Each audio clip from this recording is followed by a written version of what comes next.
Glória a Jesus. Cumprimento a igreja com a paz do Senhor. Estamos na Igreja Cristã Rede Acolher, no Ministério Jardim Guarani. Hoje um culto especial, um culto de 12 horas. Iremos ministrar a palavra do Senhor. Abra comigo em primeiro livro dos Reis, o capítulo 13, versículo 2 e 3.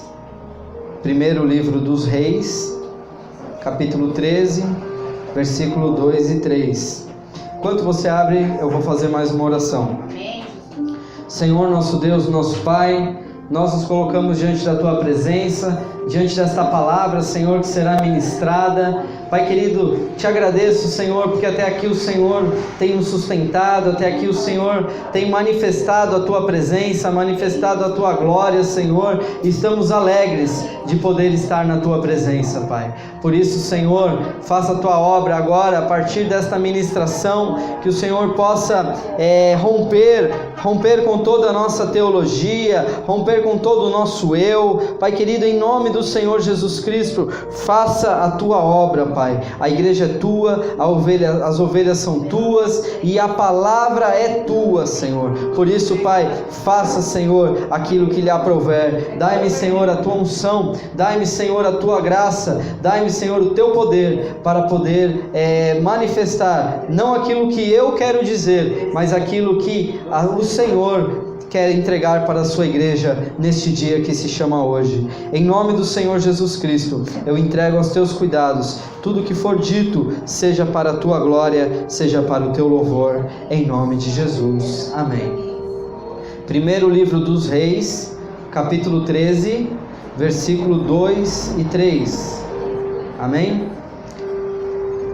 Diz assim a palavra do Senhor: E ele clamou contra o altar, por ordem do Senhor, e disse: Altar, altar, assim diz o Senhor: Eis que um filho nascerá à casa de Davi, cujo nome será Josias, o qual sacrificará sobre ti os sacerdotes dos altos, e sobre ti queimam incenso, e os ossos dos homens que queimarão sobre ti. E deu naquele mesmo dia um sinal, dizendo: Este é o sinal de que o Senhor falou: Eis que o altar se fenderá, e a cinza que nele está se derramará. Amém? Glória a Jesus. Você pode aplaudir ao Senhor pela palavra do Senhor, porque a palavra é viva e eficaz. A palavra é que nos transforma, a palavra é que nos alimenta, a palavra é que nos exorta, a palavra é que nos transforma de dentro para fora. Não dá para falar de coroa de santidade sem falar do nosso altar de adoração, do nosso altar que levantamos ao Senhor. Todas as vezes que nós nos posicionamos, nós edificamos um altar espiritual, seja na igreja, seja no nosso serviço, seja na nossa casa, seja onde for, seja no banheiro. Mas quando você edifica um altar espiritual, o Senhor, Ele recebe a sua intercessão, Ele recebe o seu clamor, Ele recebe tudo aquilo que você tem colocado, porque você é sacerdote do Senhor nesta terra. A palavra do Senhor diz que nós somos sacerdócio real, nós somos sacerdotes do Rei da Glória, nós somos os filhos de Deus. Amém? Louvado seja o nome do Senhor. Estamos aqui nesse texto tão complicado, um texto tão duro, que fala sobre um período de divisão do reino de Israel. Aqueles que não sabem, o reino de Israel, ele teve 3 reis. Ele teve o rei Saul, o primeiro rei de Israel, que foi rejeitado por Deus. Ele teve o segundo rei, que foi o rei Davi, o homem segundo o coração de Deus. E depois o seu filho Salomão, ele assume o reinado logo um pouquinho antes do rei Davi ir para a glória. Ele assume o reinado, e Salomão ele teve um reinado de paz, O seu nome, Salomão, vem da palavra Shalom, que significa paz. Então, durante 40 anos, Salomão, ele teve um reinado de paz. Mas Salomão, ele não fez o que era bom aos olhos do Senhor. Salomão, ele agiu de maneira que não agradou o Senhor. Ele edificou aos deuses pagãos. Ele teve tantas mulheres que ele acabou se contaminando com essas mulheres, com os deuses que essas mulheres serviam. Porque na época de Salomão, para ter paz, era feito um pacto de casamento. Então ele não casou com tantas mulheres simplesmente para satisfazer os seus desejos. Ele casou com as mulheres porque aquilo era um pacto de paz, uma aliança de paz. Quando o rei entregava sua filha em casamento para Salomão, ele estava decretando a paz entre os reinos. Por isso Salomão teve tantas e tantas mulheres. E quando Salomão veio a falecer, o seu filho Roboão, ele assumiu o reino, porque era uma dinastia.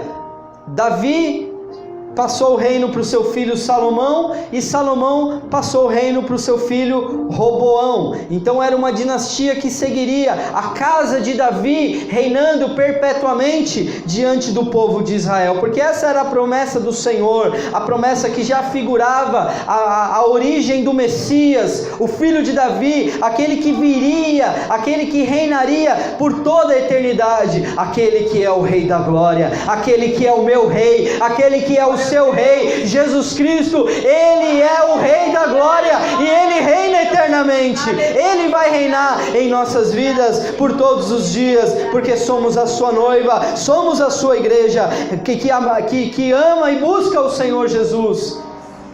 Louvado seja o nome do Senhor. Dentro desse contexto em que Roboão, filho de Salomão, ele assume o reino, a palavra do Senhor diz que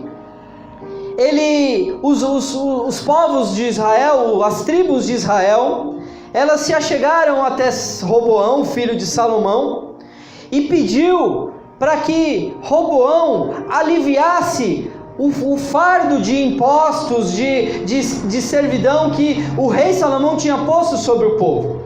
E ali Roboão, ele pede alguns dias, ele pede 3 dias para se aconselhar, porque Salomão era um jovem, ele não tinha muita experiência nessa questão de liderança, principalmente de um povo. E Roboão, primeiro ele chamou os anciãos da sua corte ali, do seu palácio. Ele chamou os anciãos, os sábios, que disseram: olha, alivia a carga do povo de Deus, do povo de Israel, que eles vão te amar eternamente, e a lâmpada de Davi reinará perpetuamente. Então o conselho dos anciãos foi que Roboão aliviasse o fardo, aliviasse a carga daquele povo de Israel. E aí o Roboão, ele foi pedir conselhos também para os jovens, os seus amigos de infância, porque ele também era jovem. E quando ele pediu conselho para os jovens, eles aconselharam totalmente ao contrário do que os anciãos haviam aconselhado. Os jovens disseram: pressiona mais, aperta mais, para que eles saibam que você não é como seu pai, você vai reger eles com vara de ferro. E aí ele disse: se o meu pai açoitava vocês, então eu vou atormentá-lo com escorpiões. Ele chega com essa resposta para o povo. Só que tudo já estava no controle de Deus. Tudo já estava diante de um plano ainda maior, um plano que ia além de uma decisão de um jovem rei que ouviu o conselho errado, e além de uma decisão de um reino que foi escolhido por Deus e que estaria dentro do plano de Deus, o plano maior de Deus. E nós encontramos lá no livro de Reis, você não precisa abrir, no capítulo 11, no versículo 29 até o 33, um homem chamado Aías e um homem chamado Jeroboão. Diz assim a palavra do Senhor: Sucedeu, pois, naquele tempo, que saindo Jeroboão de Jerusalém encontrou o profeta Aías e o silonita no caminho, e ele tinha vestido uma veste nova, e a sós estavam os dois no campo. E Aías pegou na veste nova que sobre si tinha e rasgou em 12 pedaços, e disse a Jeroboão: toma para ti os 10 pedaços, porque assim diz o Senhor, Deus de Israel: eis que rasgarei o reino da mão de Salomão e te darei as 10 tribos. Então Deus, ele ordenou que o reino fosse dividido. Dura coisa é quando temos o nosso reino dividido, irmãos. Dura coisa é quando nós perdemos a essência do Evangelho, que é a unidade, que é estarmos juntos com o mesmo propósito, com uma mesma visão, com um mesmo quebrantamento, de buscar ao Senhor, de buscar a face de Deus, de nos arrepender dos nossos maus caminhos, de adorar ao Deus com santidade e devoção, irmãos. O Senhor, Ele é na união dos santos que o Senhor ordena a bênção. A bênção do Senhor está no princípio da unidade. Mas aqui nós vemos que o reino se dividiu.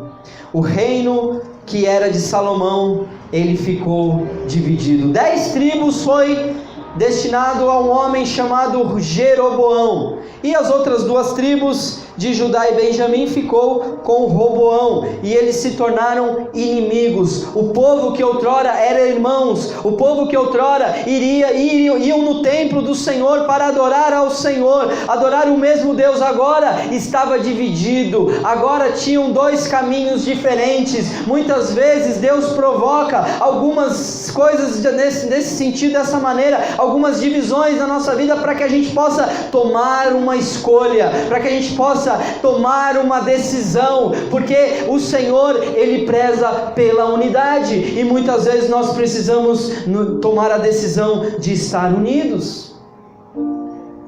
Louvado seja o nome do Senhor. Você percebe que o reino foi dividido por Deus, irmãos. Não foi por causa da resposta de Roboão para o povo, foi porque Deus já tinha rasgado o reino de Salomão por causa do pecado. Salomão estava, a consequência do pecado de Salomão, ele foi ser manifestado na próxima geração, na geração do seu filho. Muitas vezes nós não entendemos a dimensão da responsabilidade que temos de ter uma vida santa, de ter uma vida justa, porque muitos de nós acabamos acarretando e colocando os nossos filhos em situação que poderiam ser evitadas. Se Salomão tivesse sido fiel, o reino iria prosperar, não precisaria haver essa guerra entre irmãos. Aqui Jeroboão, assim que ele conquistou essas 10 tribos, porque as tribos do norte se rebelaram e foram atrás de Jeroboão, porque as notícias correram que o profeta Aías tinha profetizado que Deus iria entregar as 10 tribos, e eles foram atrás desse rei. E aí o reino de Israel foi dividido entre o reino do norte e o reino de Judá. Então o reino do sul, que era Judá e Benjamim, que ficou sobre o governo de Roboão, e as outras 10 tribos foi chamado de reino do norte ao reinado de Jeroboão. Parece até um nome meio parecido, né? Roboão, Jeroboão, mas Deus ele nos conhece pelo nosso nome. Amém? Deus, Ele te conhece pelo seu nome, e aquilo que Deus preparou para a sua vida, o reinado que Deus preparou para a sua vida, é Deus que vai entregar. Glória a Deus! É Ele que nos entrega. Aleluia! Mas Jeroboão, ele era um homem que, ele não era assim tão temente a Deus. Jeroboão, ele era um cidadão mais político. Ele começou a pensar, ele falou: existem as festas que são anuais, que o povo vai até o templo em Jerusalém para adorar a Deus. Essa é a lei de Deus, é a lei do povo de Israel. E ele ficou com medo de que, se o povo fosse até Jerusalém, o povo fosse convencido por Jeroboão, por Roboão, pelo filho de Salomão, de voltar a ser um único povo. E o que ele fez? Ele levantou 2 altares. O tema dessa mensagem é restaurando o altar. Aqui Jeroboão edificou 2 altares.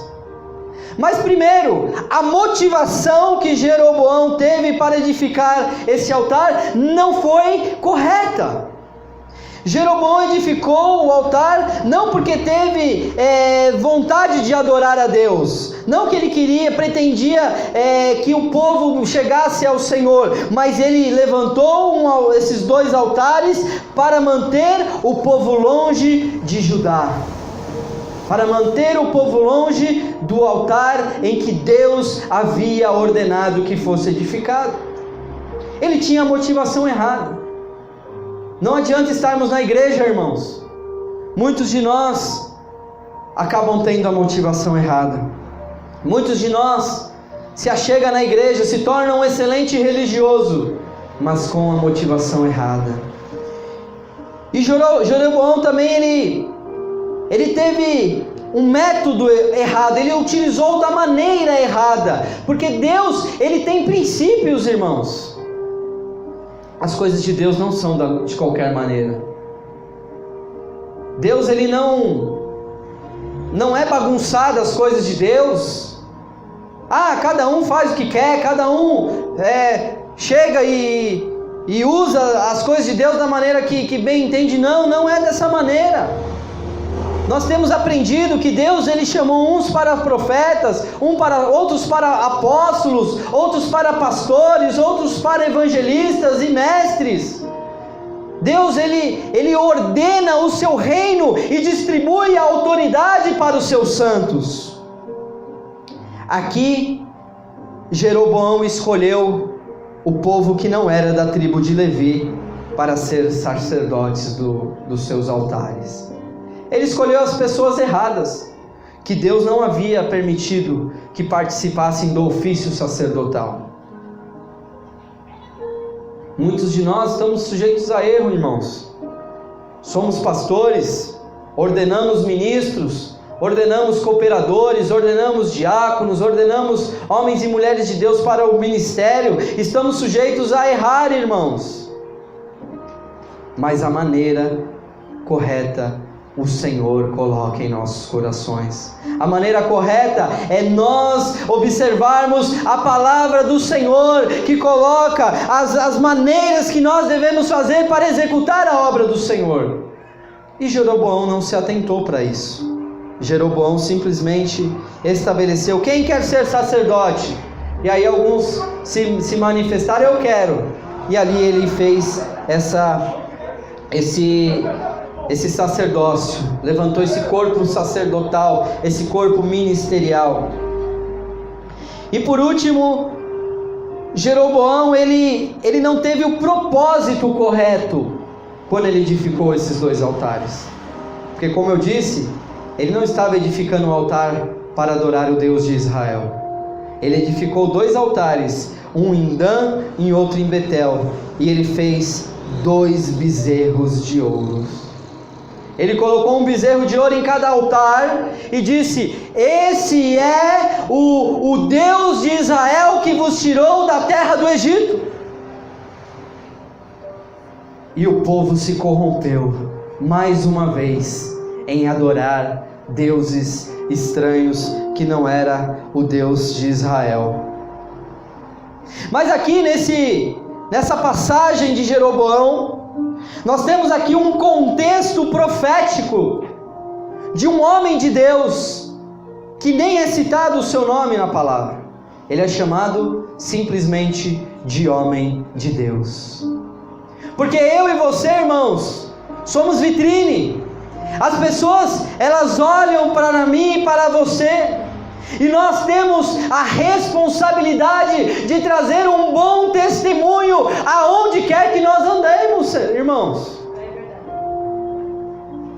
Aquele homem era chamado de homem de Deus.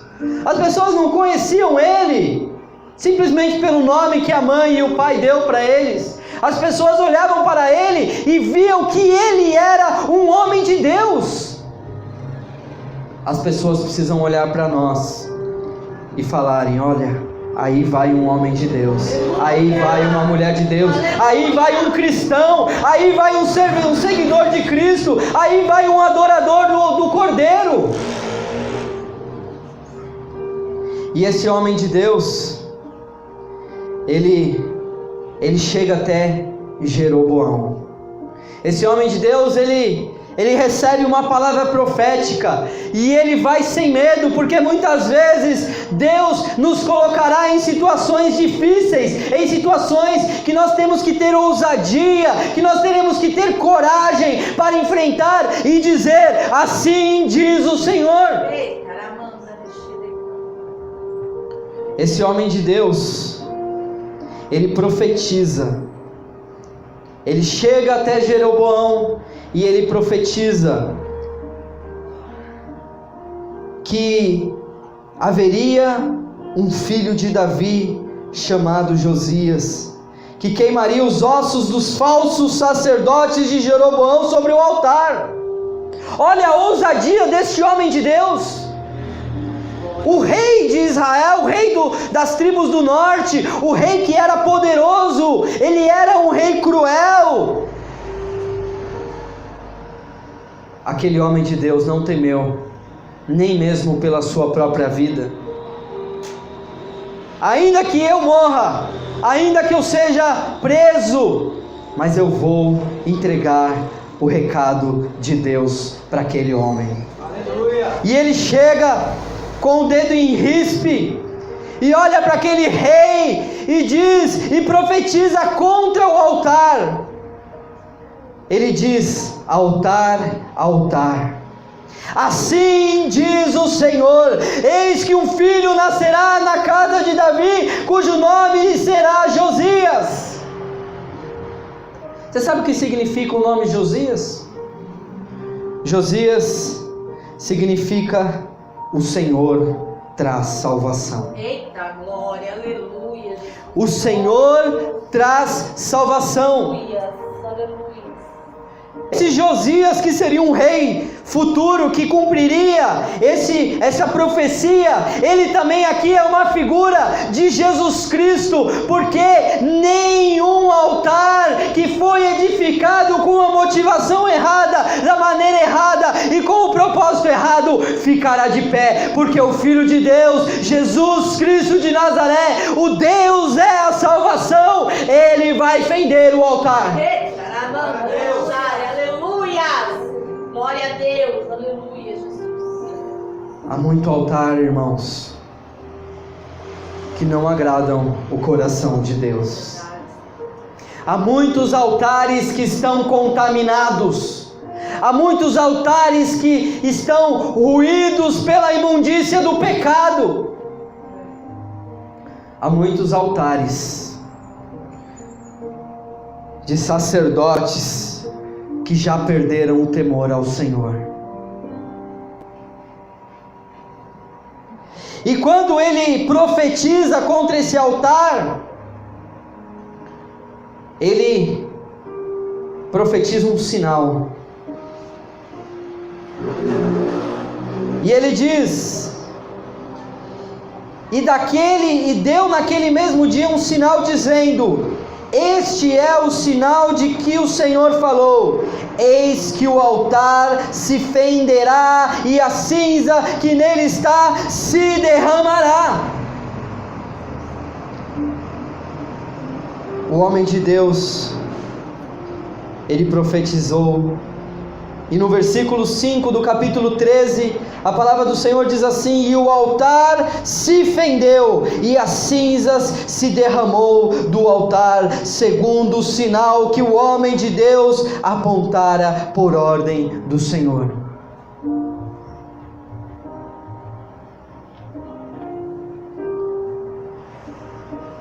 E aquele rei, quando viu tudo aquilo acontecendo, quando ouviu as palavras do profeta, do homem de Deus, quando viu o altar ruindo, ele deu uma ordem, ele estendeu a mão e deu uma ordem: prenda-no. Mas a palavra do Senhor diz que na mesma hora que Jeroboão mandou prender o homem de Deus, a sua mão ficou atrofiada. Isso nos fala, irmãos, do temor, de que quando um homem de Deus está debaixo da autoridade de Deus, nós nunca podemos nos levantar contra ele. Aquele rei, na força do seu governo, na força do seu cetro de rei, ele disse: prendam-no. E naquela mesma hora, a sua mão se secou. E aquele rei, ele temeu ao Senhor. Aquele rei, ele clamou ao homem de Deus, pedindo para que ele clamasse ao Senhor para que a sua saúde, a sua mão fosse restituída novamente. O homem de Deus só obedece, irmãos. Não podemos ser como Jonas, que quando foi mandado para profetizar a destruição de Nínive, ele não queria ir porque ele sabia que a misericórdia de Deus era muito grande. E ele ficou com medo de ir lá e profetizar contra a cidade, e depois o povo se arrepender e Deus ter misericórdia. Mas aqui, esse homem de Deus, ele entendeu que ele precisava semear o bem, ele precisava ter compaixão, ele precisava interceder por aquele a quem o Senhor já tinha proferido aquele sinal. Ele clamou ao Senhor. E no versículo 6 do capítulo 13 de 1 Reis, a palavra do Senhor diz: então respondeu o rei e disse ao homem de Deus: suplica ao Senhor teu Deus e roga por mim, para que se me restitua a minha mão. Então o homem de Deus suplicou ao Senhor, e a mão do rei se lhe restituiu e ficou como antes. Se você é um homem ou uma mulher de Deus, irmãos, não importa se é Jeroboão que está te pedindo oração, não importa se é alguém que tinha mandado te prender, alguém que estava zombando de você, alguém que te maltratou, não se importe com isso, clame ao Senhor para que o Senhor entregue a bênção. Porque certa vez os discípulos de Jesus, o João, o discípulo amado, aquele que reclinou a sua cabeça no peito de Jesus, aquele que teve a revelação do Apocalipse, aquele que estava no Monte da Transfiguração, aquele que era chamado discípulo, o apóstolo do amor, ele chega para Jesus e diz: o Senhor quer que nós clamamos para que Deus envie fogo do céu e consuma, assim como o Senhor fez com Elias? Aí Jesus repreende João e diz: vós não sabeis de que espírito sois. Se você é um homem e uma mulher de Deus, você não tem que medir o merecimento daquele que Deus colocou para você clamar, para que você interceda. Você precisa orar para que Deus restitua a mão, seja do rei, seja de quem for, aqueles que o Senhor colocar no teu joelho, irmão, ore para que Deus opere milagres através da sua vida. Aleluia. Jeroboão, ele teve a sua mão restaurada, mas ele não conseguiu, ele não teve condições de restaurar o seu altar. Eita glória! Teve até um efeito sonoro aí agora, né? Ele não teve condições de restaurar o seu altar. ter muitas vezes as nossas mãos restauradas, ter muitas vezes a nossa saúde restaurada. Isso não significa que o nosso altar, a mão fala de trabalho. Às vezes nós estamos com o nosso trabalho na casa do Senhor restaurado, nós estamos fazendo muitas coisas, mas o nosso altar ainda está fendido, irmãos.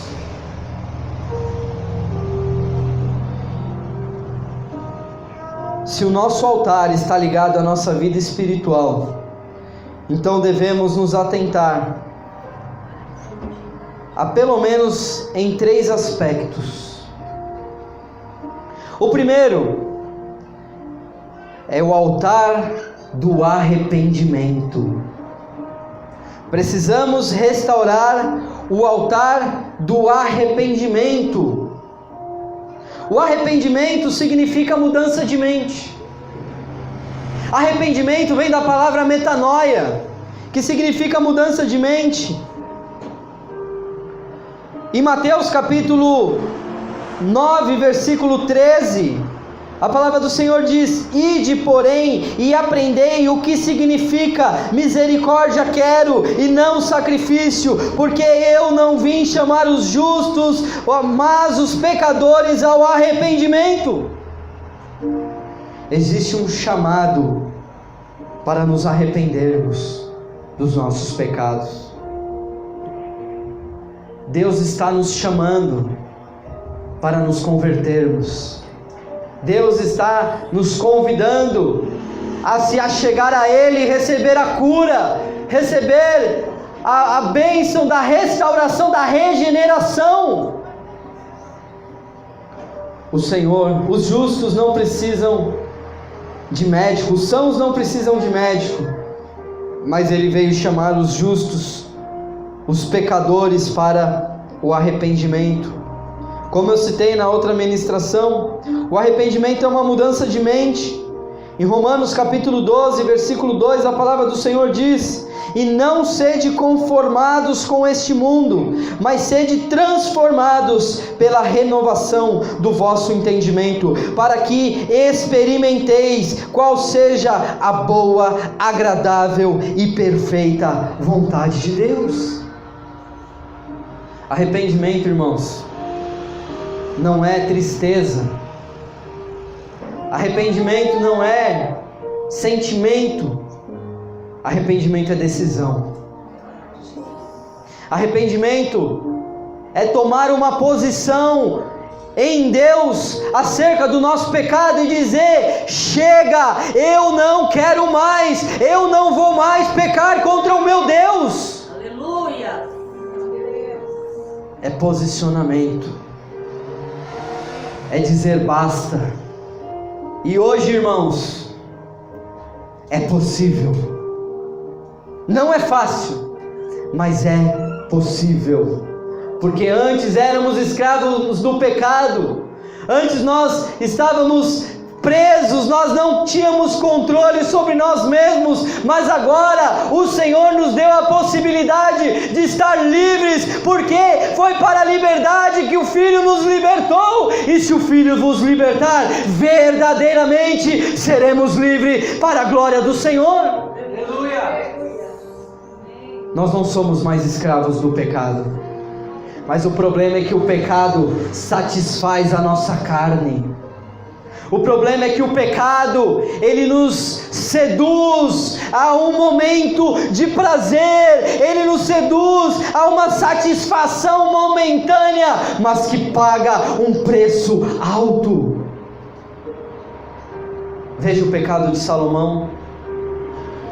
Teve uma consequência para toda a nação, porque a quem muito é dado, muito será cobrado, muito será requerido. Assim como Salomão era o rei, ele era o líder daquela nação, hoje também os pastores, os presbíteros, os diáconos, eles sim têm uma responsabilidade muito grande sobre o povo que Deus tem colocado em suas mãos.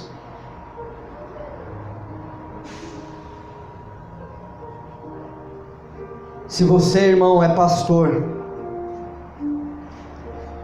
e se você está levando o seu ministério para caminhos que não agradam o Senhor, Eu te imploro, meu irmão, se arrepende e volta ao primeiro amor. Se arrepende e volta às primeiras obras, porque o Senhor vai cobrar, e naquele grande dia todos nós prestaremos conta e todos nós compareceremos diante do tribunal de Cristo e seremos julgados segundo as nossas obras. Arrependa-se do pecado, irmão. Tome a decisão. O Espírito Santo, ele vai te ajudar. O Espírito Santo, ele vai estar contigo no momento, porque a palavra diz que nós não somos tentados além das nossas forças, mas também com a tentação, o nosso Deus, ele também providencia o escape. Sempre vai haver uma maneira de dizer não. Sempre vai haver uma saída. Sempre vai haver um momento em que você vai ver a mão de Deus e você vai poder agarrar nela e dizer: eu não vou mais pecar contra o meu Deus. Aleluia. Altar de arrependimento é o altar do dia a dia. Altar do arrependimento é o altar de quando nós estamos lá onde o pastor não está olhando. O altar do arrependimento é quando nós estamos lá aonde ninguém está olhando. Eita glória! O segundo altar, irmãos, que precisamos restaurar é o altar da devoção. O significado da palavra devoção, segundo os nossos dicionários, é a palavra, peraí, deixa eu só voltar aqui pro, oh glória,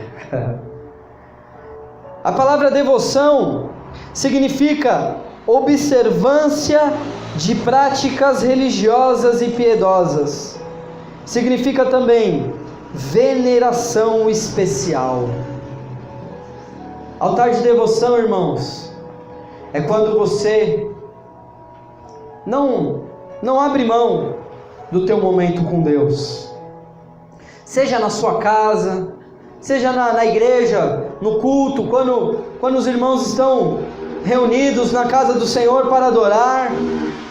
Altar de devoção é quando você tem uma veneração especial pelo seu momento com Deus, pelo momento em que você está ali, só você e Ele, e você está ali falando para Ele todas as suas dificuldades, você está ali clamando a Ele as suas petições, ou você está ali simplesmente em silêncio, ou quando você está ali simplesmente adorando ao Pai. Irmãos, não há mais tempo. Não há mais tempo a perder.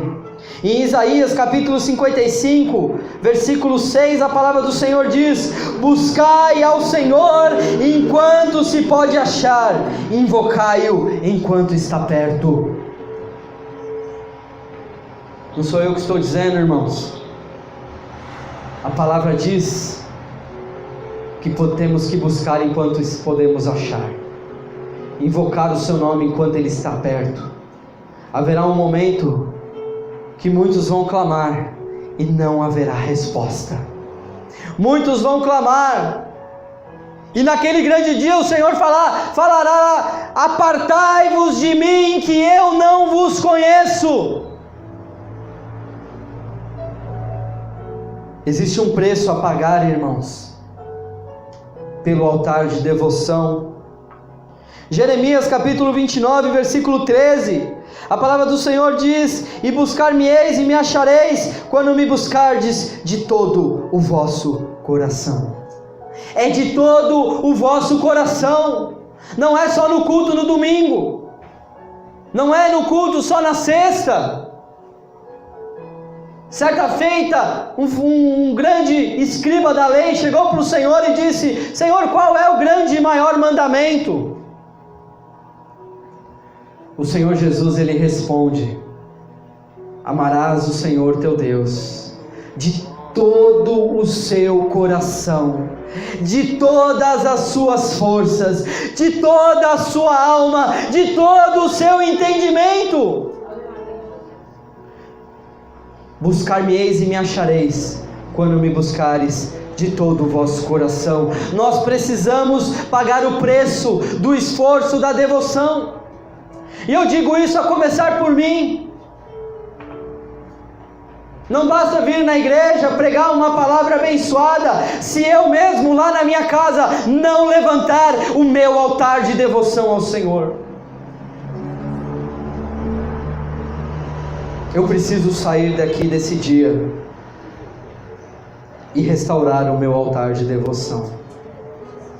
Me arrepender por ter deixado cair, por ter deixado ruir,